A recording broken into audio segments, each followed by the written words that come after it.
Secondary motion is when you add another animation detail to a piece of animation so that it looks a little bit more realistic. Whether you're working on a cartoony animation or a realistic animation, nothing completely stops without some kind of secondary motion. For example, when I scrub the timeline, watch with the horse. It animates across the screen, and then he stops. Now, I know he's a robot, but he would still have to show some signs of rest from this motion.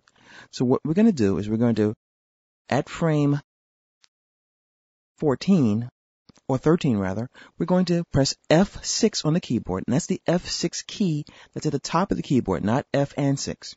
So you press F6, and what we're going to do is we're going to grab the head, and we're going to rotate it down just a little bit like this. And we're going to do the same thing for the tail. And I'm also going to use my keyboard to move it down a little tiny bit like this to make sure it's in position. And when we scrub the playhead again, watch what happens. Now he's coming to rest, and then his head rests a little bit like this. Now that's a little bit of an example of secondary animation, but you still have to deal with a little bit of the spring. So his head would snap back just a little bit, and this would give it a little bit more realism. So on frame 15, we're going to press F6 once more, and we're going to slightly move the head back up like that. And the same with the tail, just a little bit. So when we play it back, he comes to rest and bounces back naturally.